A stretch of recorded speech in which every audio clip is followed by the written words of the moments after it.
بسم اللہ الرحمن الرحیم۔ امام حسن عسکری علیہ السلام پیغمبر اسلام صلی اللہ علیہ وآلہ وسلم کے 11ویں جانشین اور سلسلہ عصمت کی 13ویں کڑی ہیں۔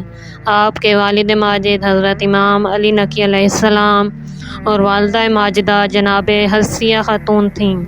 امام حسن عسکری علیہ السلام اپنے آباء و اجداد کی طرح امام منصوص، معصوم، عالم زمانہ اور افضل کائنات تھے۔ علماء فریقین کی اکثریت کا اتفاق ہے کہ آپ کی ولادت 10 ربیع الثانی 232 ہجری یوم جمعہ بوقت صبح مدینہ منورہ میں ہوئی۔ آپ کی ولادت کے بعد امام علی نقی علیہ السلام نے پیغمبر اسلام صلی اللہ علیہ وآلہ وسلم کے رکھے ہوئے نام حسن ابن علی سے موسوم کیا۔ آپ کی کنیت ابو محمد تھی اور آپ کے القاب بے شمار ہیں، جن میں عسکری، ہادی، ذکی خالص، سراج اور ابن الرضا زیادہ مشہور ہیں۔ آپ کا لقب عسکری زیادہ مشہور کیوں ہے اور آپ کو عسکری کیوں کہا جاتا ہے؟ اس ویڈیو میں اس سوال کا جواب موجود ہے۔ ایک مرتبہ آپ اپنے گھر کے کنویں میں گر گئے۔ آپ کے گرنے سے عورتیں چلانے لگیں، مگر امام نقی علیہ السلام جو محو نماز تھے متاثر نہ ہوئے اور اطمینان سے نماز کا اختتام کیا۔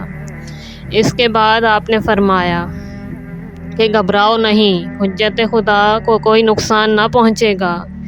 اسی دوران میں دیکھا کہ پانی بلند ہو رہا ہے اور امام حسن عسکری علیہ السلام پانی میں کھیل رہے ہیں۔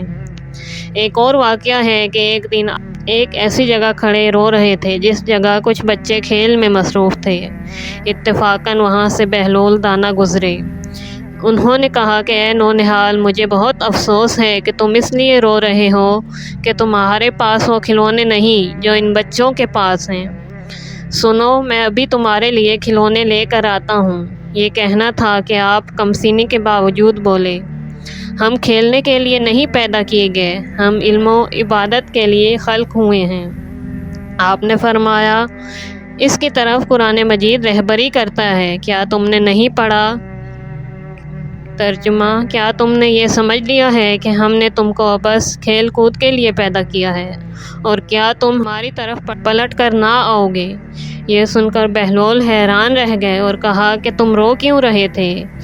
گناہ کا تصور تو ہو نہیں سکتا کیونکہ تم بہت کم سن ہو۔ آپ نے فرمایا کہ کم سنی سے کیا ہوتا ہے؟ میں نے اپنی والدہ ماجدہ کو دیکھا ہے کہ وہ بڑی لکڑیوں کو جلانے کے لیے چھوٹی لکڑیاں استعمال کرتی ہیں۔ ڈرتا ہوں کہ کہیں جہنم کے بڑے ایندھن کے لیے ہم چھوٹے اور کمسن لوگ استعمال نہ کیے جائیں۔ آپ کا لقب عسکری اس لیے زیادہ مشہور ہوا کہ آپ جس محلے میں بامقام سرمن رائے رہتے تھے اسے عسکر کہا جاتا تھا۔ بظاہر اس کی وجہ یہ تھی کہ جب معتصم نے اس مقام پر لشکر جمع کیا تھا اور خود بھی قیام پذیر تھا تو اسے عسکر کہنے لگے۔ نیز ایک مرتبہ خلیفہ وقت نے امام زمانہ کو اسی مقام پر 90,000 لشکر کا معائنہ کرایا تھا اور امام زمانہ نے اپنی 2 انگلیوں کے درمیان سے اسے خدائی لشکر کا مطالعہ کرا دیا تھا۔ انہی وجوہ کی بنا پر اس مقام کا نام عسکر ہو گیا تھا، جہاں امام علی نقی علیہ السلام اور امام حسن عسکری علیہ السلام مدتوں مقیم رہ کر عسکری مشہور ہو گئے۔